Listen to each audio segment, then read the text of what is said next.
Hello and welcome to the Six Figure Creative Podcast. I'm your host, Brian Hood. If this is your first time listening to the podcast, first of all, welcome. So glad to have you here. This podcast is for you if you are a creative freelancer, you offer freelance services, and you want to make more from your creative skills without selling your soul. That sounds like you're in the right spot. For my returning listeners, so glad to have you back. Horrible week for me. I'm just going to be straight up with you.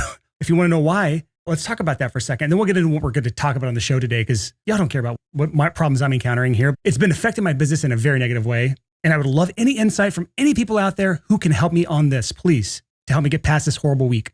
On Friday, it's Tuesday right now. On Friday, my Facebook account was hacked again. And before you judge me, let me just back up and say this happened earlier in the year. And I talked about in a previous episode what happened. We found that one of my backup emails that was associated with my main account was compromised, because it was an old account I never use anymore, blah, blah, blah, blah, blah. So when that happened, I took my security very seriously with my Facebook account, because my whole business is tied to that, with my Facebook business profile, and our ad accounts and everything are under my personal profile. So what I did to prevent this from ever happening again was I created a unique email address that I only use to log into Facebook. I create a 25-digit randomized password for that email address. I have two-factor authentication turned on for that email address. And the only thing that email address is used for is to log into my personal Facebook page, right? So that email address is as secure as humanly possible. Was not breached, by the way. Also, for my Facebook account, randomized 25-digit password generated by 1Password. I used two-factor authentication for my Facebook account. And despite all of that, someone still accessed my account on Friday. And I genuinely have no idea how they got into the account in the first place, how they bypassed my two-factor authentication on my Facebook account and changed my password, took my email address, my phone number off the account, switched it all over their own stuff, set up their own two-factor authentication on the account. So even when I get the password reset and go through all that BS, I still can't log in because they set up their own two-factor authentication on my own account. It's been like 5 days since that happened. And it's been a whirlwind of me trying to get back into the account, submitting my passport and my ID to Meta or Facebook to get back in, and no luck. If any experts are out there to say, hey, Brian, this is probably what happened to your account and how it got hacked, please be my guest. Send me an email, shoot me a reply in any email you ever get from me, and I would love to hear your input on how that happened.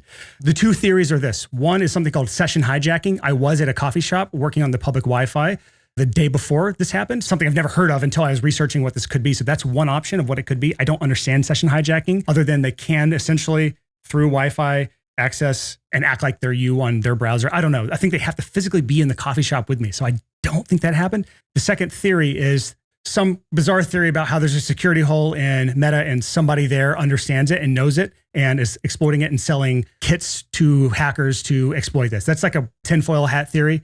But I'm not the only one that's been affected by this. I've been obviously doing a bunch of research, and there are tons of people. Almost all of them are specifically people like me who advertise on Meta platforms. Our accounts are being targeted. So if you run ads through Meta, that's Instagram or Facebook or WhatsApp or whatever other properties they own, you could be at risk. And I don't know what else to tell you, because I literally have better security set up on my Facebook account than I do my bank account. And the reason I can say that is because, yes, I have two-factor authentication turned on. Yes, I have crazy passwords that are unique to that specific site on everything. However, with my bank account, I don't even think I have a unique email address that I use just to log into my bank account. So that's like one extra step of security that I took for Meta, and they still got past it. So I genuinely don't understand. But the problem with Meta is, even if I'm spending tens of thousands of dollars a month on ads, or I was, my account's shut off now, even though that's the case, I still can't talk to a human being at Meta. So I'll keep you updated on what happens there, but that's been a horrible week for me because it's a huge part of my businesses. So after all of that, let's talk about the topic of the show today, because whether or not you have access to your Meta account and you're locked out,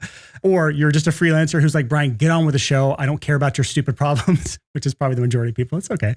It doesn't matter. Lead generation is something you have to figure out and learn to master if you want to take client acquisition into your own hands. So I wanted to create an entire series on just the topic of lead generation for freelancers, because pretty much every freelancer I've ever talked to, they are literally just waiting around for clients to find them. They're waiting for referrals. They're in that what I call word of mouth death trap. That is when you are waiting for people to magically appear in your inbox, asking to hire you. And you do that long enough, and you go through the feast or famine cycles where you have too many clients and then no clients, and then too many clients and then no clients. And eventually you hit this really long spurt where you have a really bad down year or a really long series of months with very few to no clients, and you don't know what to do. So you generally have to give up and go back to a day job. That's the word of mouth death trap. And the people who perpetuate this lie of word of mouth is the only or best way to get clients as a freelancer, those people are the ones who are doing really well with word of mouth. And those people generally have never had to figure out how to actually do lead generation or have any sort of lead generation practices put into their freelance businesses.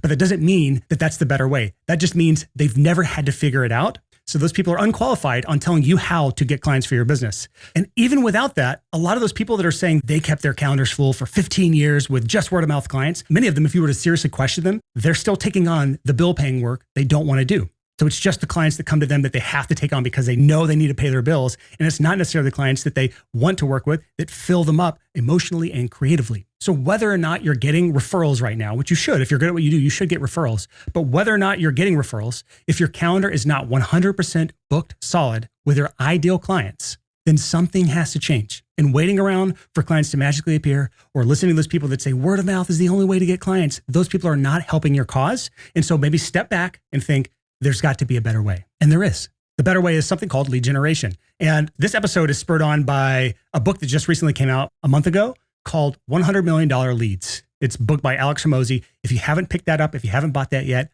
go buy it. The link to it will be in our show notes at sixfigurecreative.com/277. And if you're not a reader, if you don't want to read the book, there's the audiobook as well. But I would actually say stay away from the audiobook and just go straight to, he has a free course on lead generation on his site. There will be a link to that. And separate from this series of episodes I'm going to do, you should still go through his course, but come back to this episode or this series as well.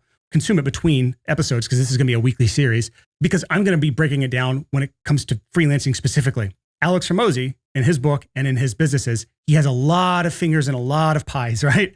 A bunch of portfolio businesses that he works with. So he's not always bringing things in words and terms and examples that would make sense for freelancers. And besides that, I'm not teaching things exactly like he does because I'm different and I disagree with a few things that he teaches when it comes to lead generation, especially for freelancers specifically. And I'm going to just bring my own spin on this. But when it comes to understanding lead generation, if you do this stuff and you generate more leads, all things being equal, you will make more money. And I think Alex says in his book, all things being equal, if you double your leads, you double your income. And while that's not necessarily always true, talk about this in the series at some point, but the quality of leads really matters a lot. It's still relatively true because when you start understanding how to generate leads, those leads will turn into more inquiries, which there's a difference between an inquiry and a lead. We'll talk about the differences in this episode. And those inquiries will turn into more clients.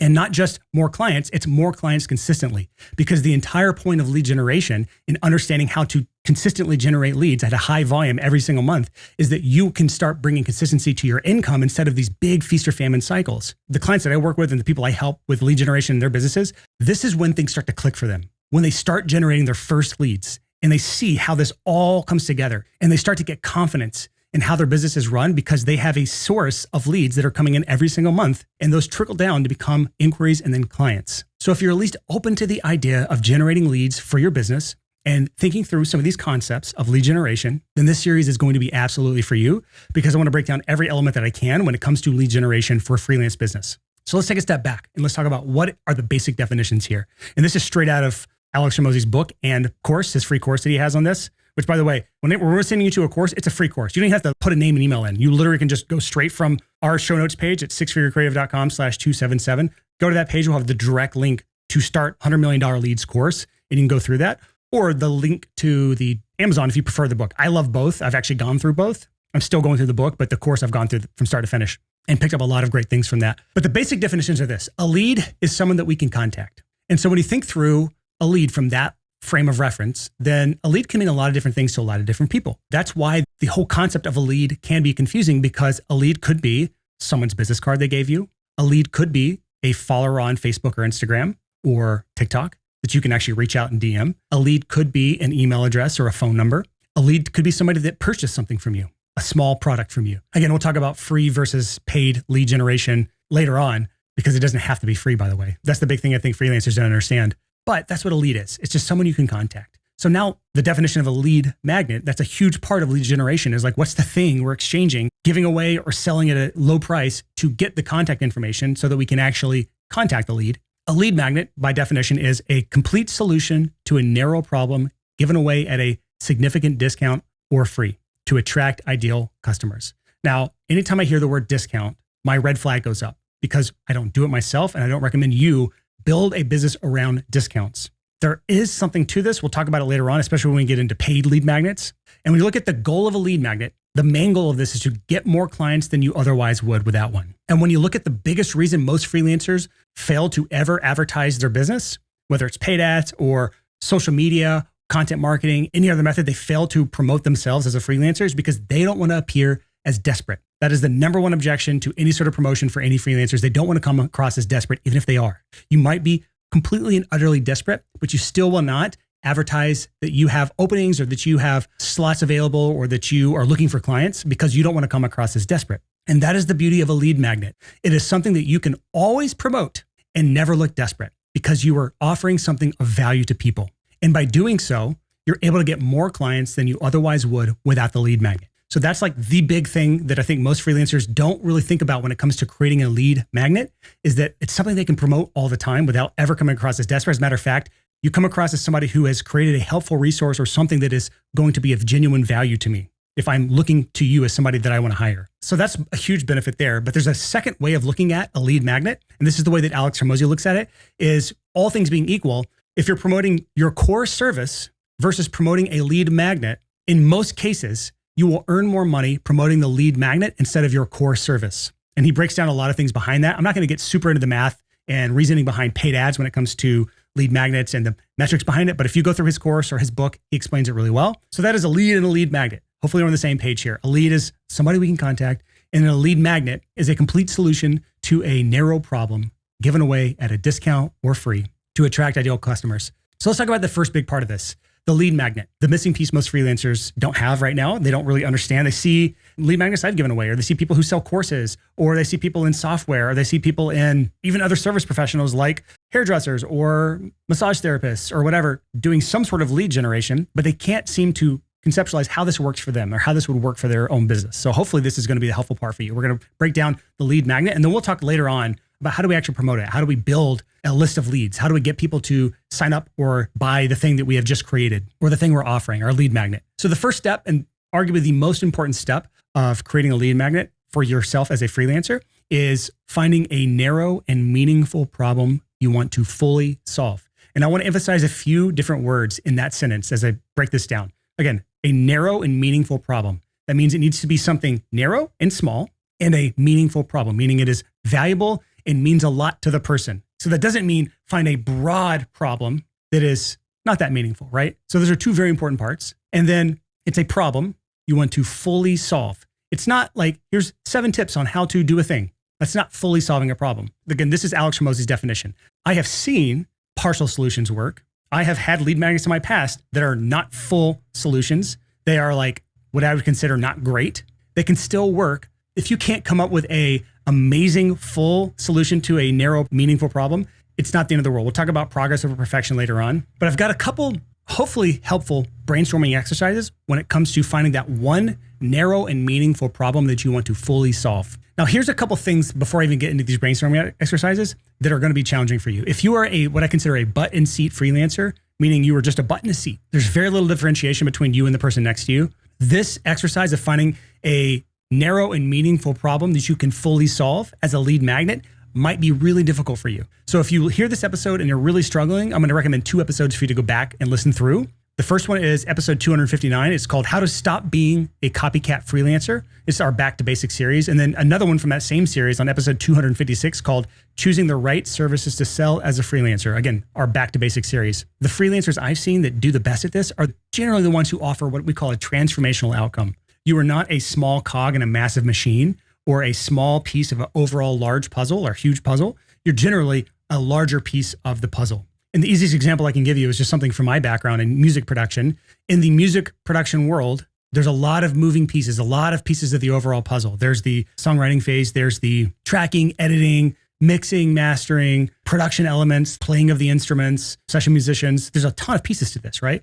And if you are just a mastering engineer, I like to pick on them a lot, you are like a tiny piece of the overall puzzle. And if you are a full service music producer and you see everything from soup to nuts, you are offering a full transformational outcome. Almost the entire piece of the puzzles are within your grasp, right? So that's what I'm talking about when I'm saying a button seat, small position that's very little differentiation, like a mastering engineer, versus a full service music producer who has their hands in all the little pieces. You're going to have way more opportunities for creating amazing lead magnets for yourself if you offer a a more transformational outcome in the services that you offer instead of a tiny button seat position. So brainstorming exercise 1, I'm going to give you 2. The second one's my personal favorite, but brainstorming exercise 1 is what I call removing the hurdles. Think through the last client you worked with, or the last 5 clients you worked with, or the best client you've ever worked with, whatever that specific individual is in your head, and try to think through or list out. It's easier if you list these things out. What are the things they need to already have, build, create, finish, or do before they're ready to work with you? Just think about that for a second. What are all the hurdles in the way that's holding them back from needing your service in the first place? Going back to that music production example, if I'm a music producer, what do I need? What's the hurdle that's holding someone back from ever needing my service? This is the easiest one. That's why I love this example. It is a song, or at least a song idea. So if I'm a music producer, I will not get a client unless that client has a song or songs or an EP or an album of music that they're happy with, that they want to then pay me to produce. Every niche has some variation of this, whether you're a music producer or you're a photographer, graphic designer, branding specialist, you're a copywriter. If you offer a full transformational service that takes someone from point A to point B or point A to point Z, it's probably a better way of looking at it. There's something that's keeping them from even getting to point A or being ready for you. They are problems, they are challenges, they are roadblocks. These are all potential opportunities of finding problems to help them solve. If it's not obvious, if you're going to use this exercise or use this to find the problem you're going to solve in some sort of lead magnet, you have to have a really deep understanding of the entire process that you offer and the preceding steps that get them to the point where they're ready for you. You have to understand all of this. This takes a deep knowledge base, and you have to have a willingness to create some sort of solution for those preceding steps, those roadblocks, to help them get past those roadblocks. So if you're a music producer, but you have no interest or ability or desire to help a client with songwriting or to finish songs, then this is probably not for you. But as a music producer, you can see how this is a wonderful opportunity to find a narrow and meaningful problem you want to fully solve. That narrow and meaningful problem is, I am a songwriter or I'm a band or a musician, and I have a song that I'm not happy with. And there are a lot of ways to solve this. I'm not going to get into the actual way we solve this right now. We're actually not even thinking about how we're going to solve this yet. All we're trying to do is identify the problem that we can potentially solve in some sort of lead magnet later. Find problems. That's all we're doing right now. Another example I just wrote down, just brainstorming from thinking about my clients, is if you're a brand photographer, meaning you do brand shoots for entrepreneurs or influencers or anything in that vein, and you do like lifestyle photos to make them look better, right? To make them look good on social media, to have great branding photos on their websites or landing pages if your clients are business owners. And if you're thinking through what are the roadblocks that prevent them from ever hiring you in the first place, one that I could just think of off the top of my head is that client will probably need a website to show off the photos that you're going to show them. So they have a problem, which is they don't have a website. And again, there's ways to solve that later on. We're not going to talk about solutions yet, but that's just one problem. Another one is they don't have a good wardrobe, or they don't know what to wear in the photo shoot. They don't know what locations to go to. Again, these are all problems that you can potentially solve. We're going quantity over quality here when it comes to problems. We're listing out every single potential problem, stupid or not, that could be something holding them back from ever hiring you in the first place. And this is really important. We're not focused on solutions yet. So that's brainstorming exercise 1. When we're trying to identify problems, it's called removing the hurdles. You're trying to list out anything that is holding them back from needing your service. These are the things that they need to have that they don't have, that they need to build that they haven't built, that they need to create that they haven't created, that they need to finish that they haven't finished, or they need to do that they haven't done. And until these things are done, they're not ready to hire you. Just focus on problems that you can potentially solve. Even if you can't solve them, there's still potential workarounds to solve them later, but just write them all down. The next is brainstorming exercise 2. There's actually 2 others that I'm not going to share here, but these are my 2 favorites. This is called creating a 3-tier outcome map. And this is where I'm going to actually screen share here. If you're watching on YouTube, congratulations, you get to see something. If you are listening, I'll try my best to describe this, but you might want to go to our show notes page at sixfigurecreative.com. That's the number 6figurecreative.com/277. And the YouTube video will be embedded there. So when we talk about a 3-tier outcome map, here's the 3 tiers I'm showing on the screen right now. Tier 1 is the ultimate outcome. What is the thing that they're hiring you for? If they're going from A to Z, what is Z? What's the end goal? And I put next to it in parentheses, there's one. There's only one ultimate outcome that someone is hiring you for, especially in a transformational outcome. Tier 2 of the 3-tier outcome map is the core pieces. These are the 3 to 5 core pieces of the puzzle that, when put together, will lead to the ultimate outcome that your client is hiring you for. And then tier 3, and this is the most important tier for this when it comes to creating a lead magnet, the individual parts. These are the 3 to 10 individual parts that lead to the core pieces that bring you to the ultimate outcome. And I'm going to show you the one that I have for Six Figure Creative. This is literally mine. I don't have examples ready from other people or even the permission to show theirs, but you can try your best to say, how does this work for me versus this can't work for me because this is a coaching thing. But this is Six Figure Creative. This is our outcome map. People hire us or want to work with us or listen to this podcast to help them earn a six-figure income from their creative skills. That's the ultimate outcome. There's only one of those if you see on this screenshot here. Beneath that, there are 5 core pieces that lead to that outcome. And the first one is a lead generation strategy that brings in consistent leads at a high volume. We're talking about that right now, actually. Core piece number 2 is a lead nurture strategy that keeps your business top of mind until the lead is ready to hire you. It's things we've talked about in the podcast before, but that's the second big piece of the overall outcome. The third piece is a sales system that consistently converts leads to clients.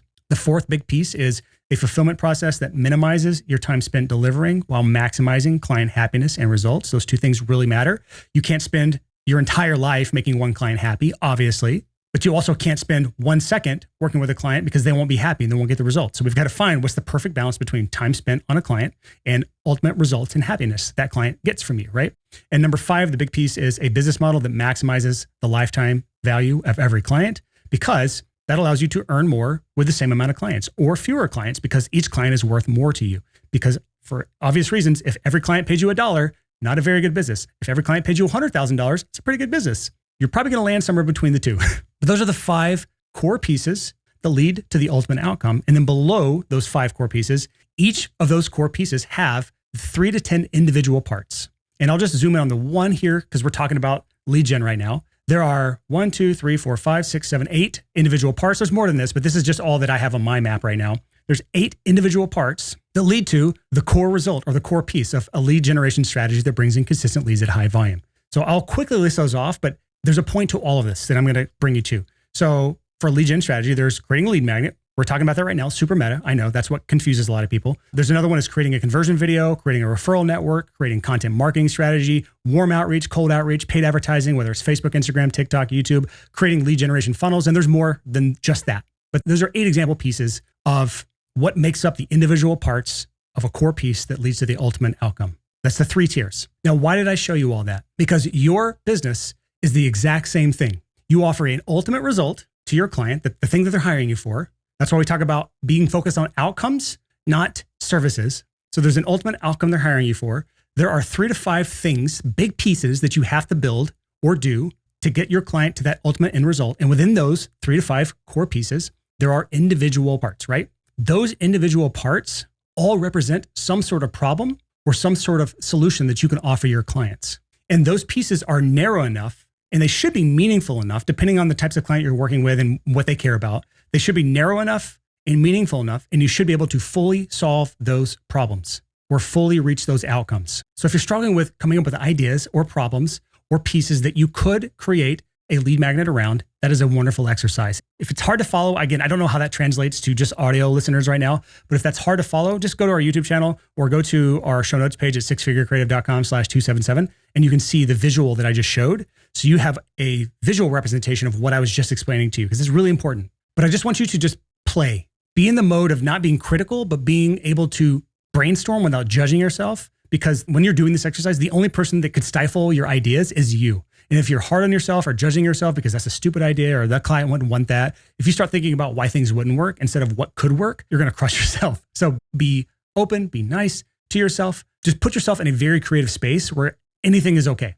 We can be as critical as you want later on, but just anything's okay. Just play right now. But let's talk about what the best ideas are. I have a few things that I want to list out for you that are going to be hopefully helpful as you are brainstorming or narrowing things down from your brainstorm list. The first thing is this: solving a problem that creates your own clients. Again, going back to the songwriting example, if I'm a music producer and I help my client, a musician, create a song from scratch, that song did not exist before I helped them. I have literally from thin air created my own client. It is a wonderful thing to do. And if this is part of your strategy, whether you're charging for it or you're doing it for free, this is a wonderful way to create your own clients. The next best practice for this is solving a problem that reveals a bigger problem. So this could be something like a diagnosis or creating a plan or doing some sort of workshop for your clients. If you actually go back to episode 206 with Ryan Coral, the episode's called Stuck with Low Dollar Projects. Here's how to level up to $50,000 projects with Ryan Coral. Again, episode 206, you can just go to sixfigurecreative.com/206. That's the easiest way for any episode to find the number, is just go to our site.com/the episode number you want to find. His lead magnet is just a $2,000 workshop. And it's a refundable $2,000 where if they're not happy with it, he'll refund it. In that workshop, they create a full plan for what a brand video could be for a business owner. So think lawyers or people where brand and image really matters. And he creates a full, essentially, storyboard or whatever. I don't fully understand because I'm not a videographer, but he creates a whole plan in this workshop with the clients. It's like an intensive 4 or 6 hour thing. He charges $2,000 for it. And he has, from what he said on the podcast, something like a 100% success rate. If a client pays him for that workshop, they will pay him for a $50,000 to $100,000 brand video. So doing some sort of workshop or plan or diagnosis can be a really good way to solve the problem. In that example, the problem was they have no idea what the video could be. So he helps them solve that specific problem. Probably a better example of what I was talking about, where you solve a problem that reveals a bigger problem. I'll use an example from a client we just got who's a copywriter. And if you're a copywriter, offering some sort of critique or feedback, or audit is a bad word, but you understand, an audit of someone's website and their copy on the website reveals a bigger problem. And that problem could be that all of your messaging is completely screwed up and you're not speaking to your ideal clients correctly. So now that problem has revealed a bigger problem that she can charge to actually implement a solution to. The example Alex Samozi actually uses in his course and in his book is someone who, as a service, they speed up websites, right? And so what that person will do as a lead magnet is do a website speed audit where they'll walk them through their entire site, the pages that are loading quickly and slowly, why they're loading slowly, and the effect that that slow loading speed will have on their overall conversions. And that reveals the bigger problem that they're missing out on tens or hundreds of thousands or millions of dollars because of slow loading pages. So they can then sell the solution to that bigger problem that was just revealed. I really like that as an example, but hopefully these kind of multiple perspectives give you some sort of aha moment in creating your own lead magnet. And the third kind of best practice around creating a lead magnet and solving problems is, if all else fails, give them a free sample. This really works well if you are a button seat service provider, and especially if you offer a recurring service,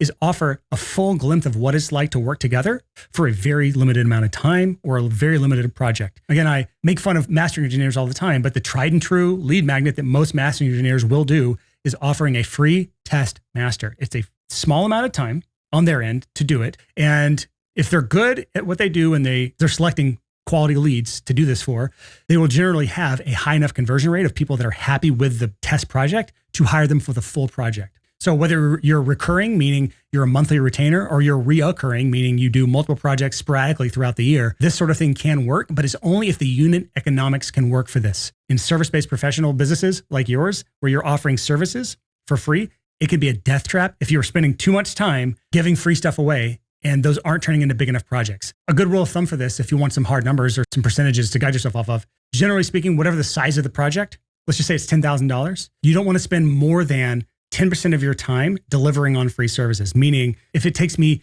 $1,000 worth of hours to offer services that turn into $10,000 projects, that's an okay exchange. It means 10% of your time, you're going to be doing lead generation activities and fulfilling on test services, so that you can spend 90% of your time on money-making activities. That's a decent exchange. Obviously, the better the ratio, instead of 10 to 1, 20 to 1, or 30 to 1 is obviously a better thing, but that's just something to shoot for if you're offering test services. Again, every business is different, but that's a decent guideline for you to look at. So let's talk about some mistakes to avoid, then we'll wrap this episode up, and then we'll talk about what's coming next in this series. Some mistakes to avoid. When you're creating a lead magnet and we're trying to solve a problem, many freelancers, the first time they start mapping this stuff out is they try to boil the ocean. Think about how much energy it takes to boil the ocean. There's nothing on earth other than the sun, and even as far as away as it is, I don't think it could happen. There's not anything powerful enough to boil the ocean. Someone on the internet will probably correct me, flame me in the comments on YouTube if you have the answer to this, but I don't think that's possible. But to boil a small pot of water takes a relatively small amount of energy. Any stovetop can boil water. So the point I'm trying to make is keep the problem you're trying to solve narrow. The second issue is people trying to solve an irrelevant problem. The more meaningful the problem is to your ideal client, the easier it's going to be for this entire thing to work. So we need to keep the problem you're solving meaningful, not irrelevant. The third mistake is stop obsessing over perfection. This will not be the only lead magnet you ever create. It's your first time ever doing this stuff. Just value progress over perfection. Get feedback from friends. Hire me as a coach if you don't have any confidence in doing this and you want some actual feedback from somebody who's done this a million times. But whatever you do, do not obsess over this for forever, because you will eventually miss out on tons and tons of progress you could have made if you'd have just put it out there and gotten some feedback. Iterated, learn from your mistakes, and try again. There is no perfect solution to this.